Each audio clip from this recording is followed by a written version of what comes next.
Hi everyone, it's Sylwia here. Welcome to my channel.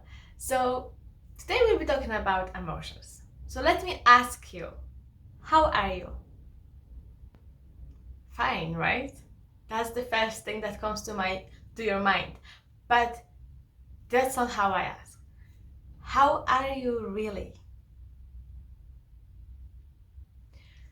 Such a simple question.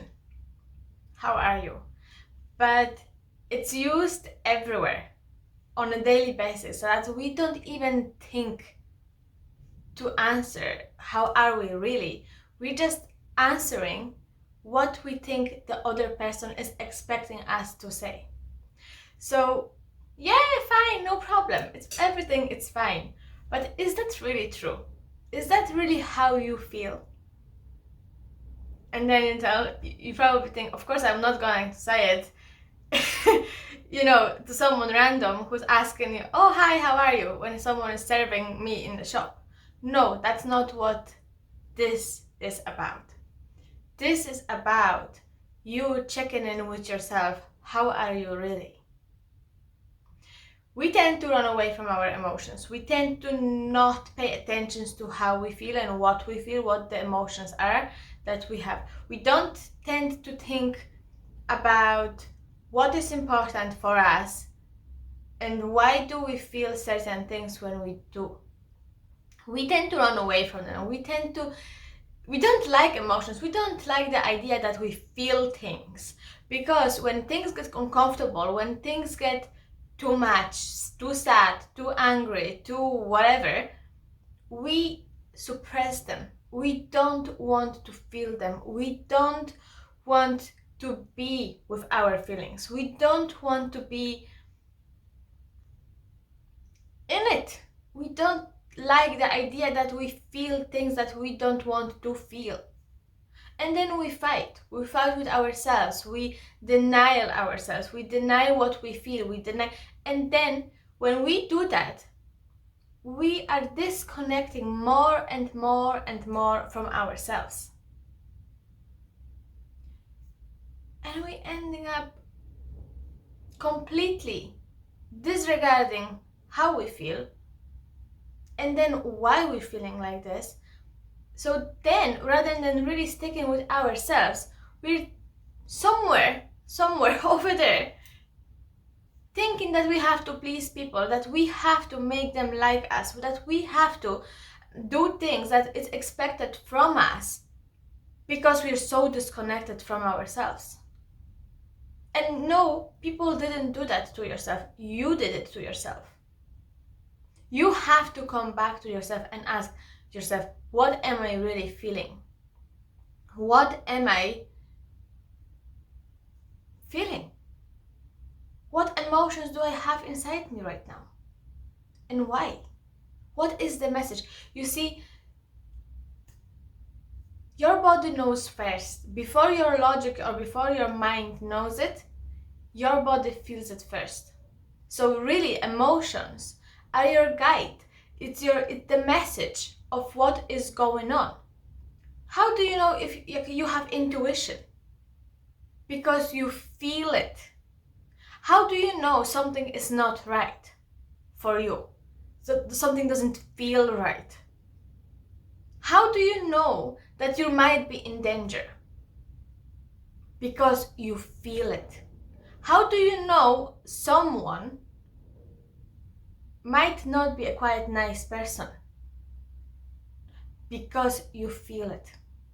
Before you can make logic out of it, you always feel things. How do you buy things? Did you even ever ask yourself, how do you buy how do you buy things? You don't buy things, obviously what you need, like so food and water, of course. But other than that, you feel, you buy a feeling. New shoes, yes, when I would have those shoes, I would feel very confident, I would feel very good about myself. So you really buying a feeling that product is going to give you. Everything else that you do is based on your feelings. feeling is your guide. And the more disconnected you are, the more drawn you will be to do and buy and get external validations, maybe eating like food, like you will be eating a lot, or you will buy a lot of things all the time, because you constantly will be looking for pleasure, you constantly will be looking for a good feeling. This is why emotions are so crucial to our well-being, to our life. You have to start listening to yourself. You have to start listening to your emotions and ask yourself, why do you feel them? Sometimes you will feel angry and you'll be thinking like, why do I feel angry? Nothing happened. Everything is fine. Someone might say one sentence and you will feel that anger. Why is that? One, it could be that they triggered you from your past, or you felt that they crossed your boundaries. You could feel that they disrespect you. Maybe you don't have your logic mind to grasp it. Maybe you don't have that awareness at first. But when you sit with yourself and you really dwell on your feelings and how and why do you feel it, your answer will always come to you. Because you have yourself, you have the wisdom within you. But when you keep running away from your emotions, you're detaching yourself from that wisdom. You're detaching yourself from who you really are and what is good for you. You're not listening to your internal guidance. We tend to run away from our emotions because we feel uncomfortable. Sit with that uncomfortableness and see what it tells you. See what is there for you in it. What lesson can you take from that? Of course, when you keep dismissing your feelings and you keep pushing it away and away and away,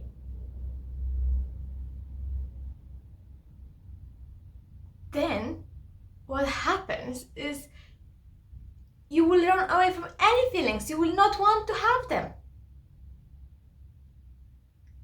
Because those feelings will overwhelm you. Because there's so much, you're not even able to pinpoint one. Because you suppress. Imagine like a bin. Or maybe not bin, but a container. And you keep putting stuff in there. Oh, I don't want this. Oh, I don't use this. Put it in there, and it gets very messy. Very messy.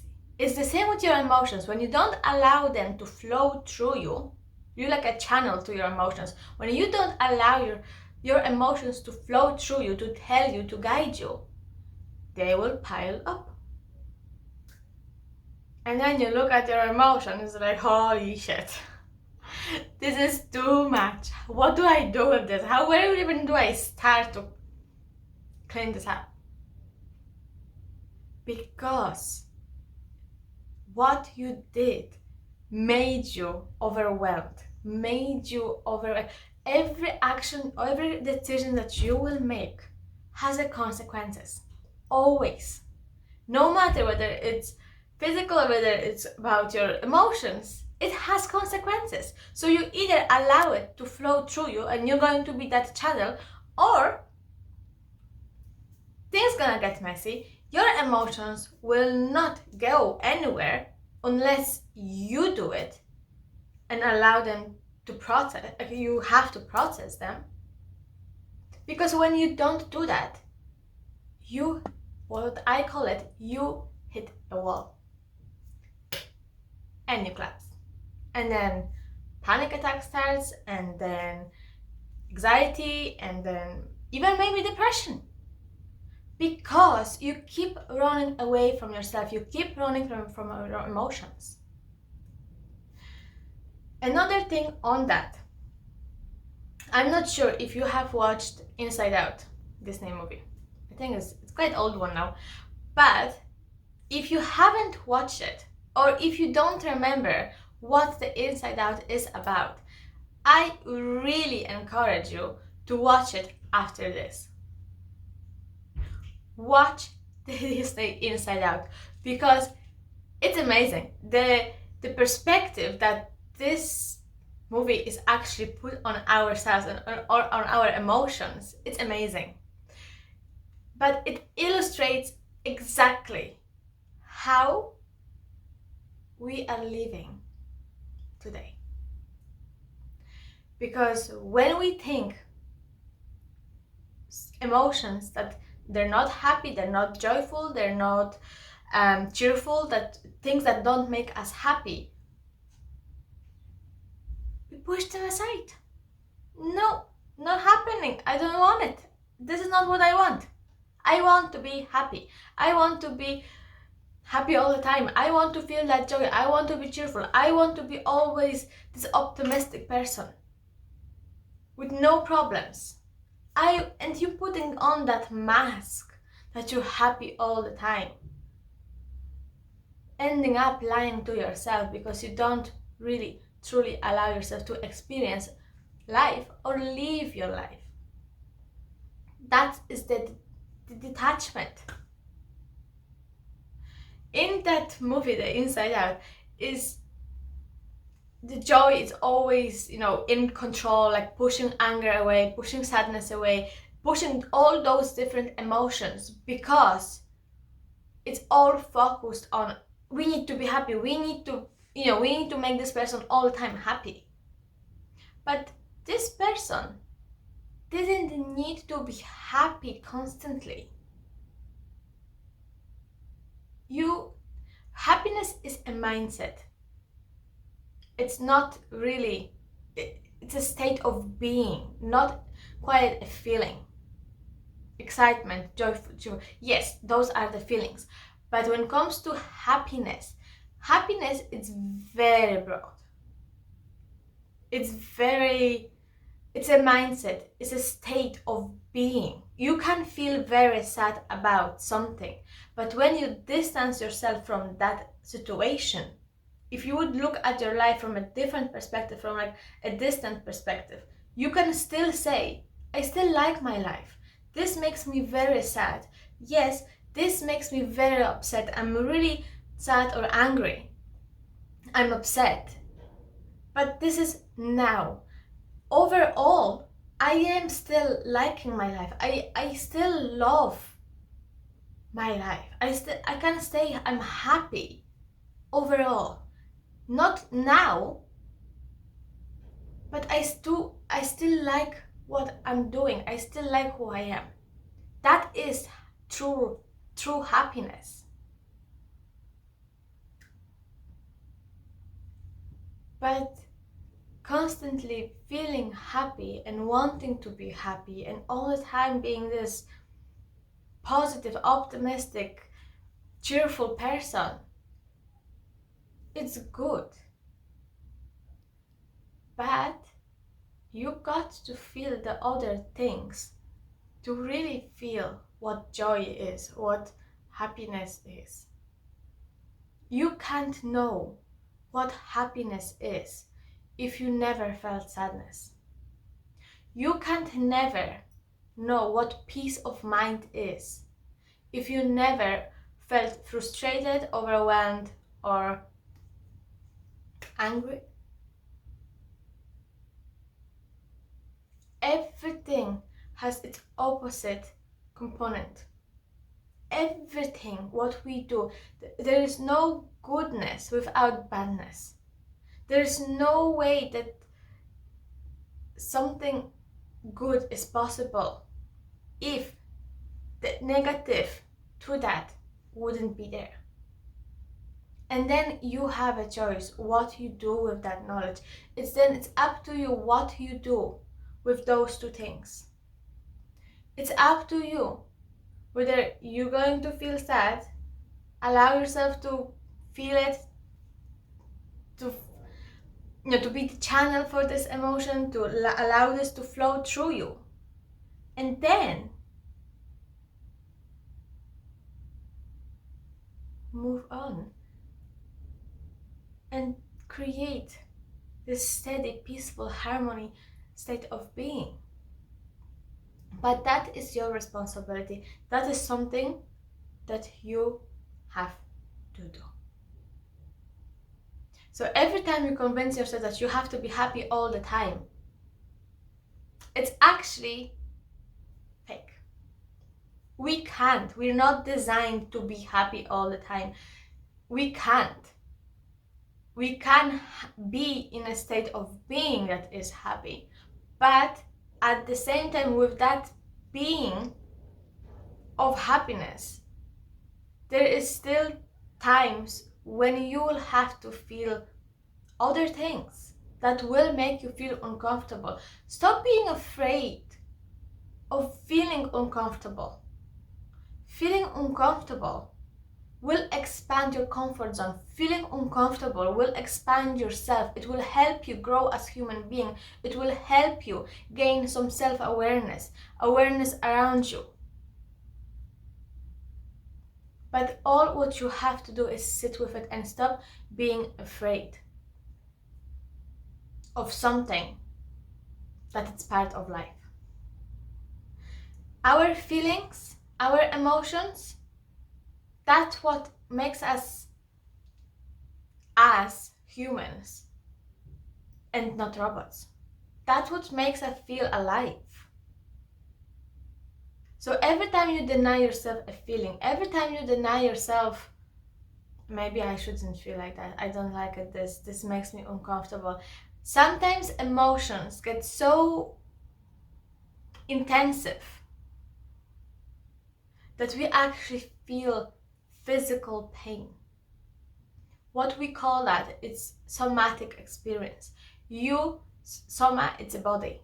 So psychosomatic, so it's mind, soul, and soma is body. So psychosomatic experience is really your physical body feels what is happening in your mind, what you really feel. So really you can see how much you're connected inside. There's no mistakes in the universe. The universe doesn't make mistakes. So how you really feel, how you are with your mind, your body, it's all connected. It's all one. The minute you start disconnecting yourself from feelings, the minute you don't like to experience feelings that makes you uncomfortable, you're disconnecting your mind from your body. You're disconnecting yourself from the self, which is not healthy at all. If you want to have a good well-being, if you want to have good mental health, you have to look after yourself. You just have to do it.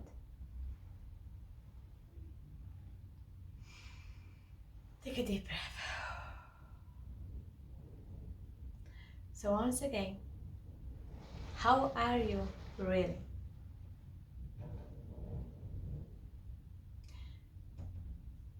Answer that question for yourself. But be honest and be truthful. Whatever that is, contemplate on it. Ask yourself, what is the message? What can I learn from my feelings? What is happening?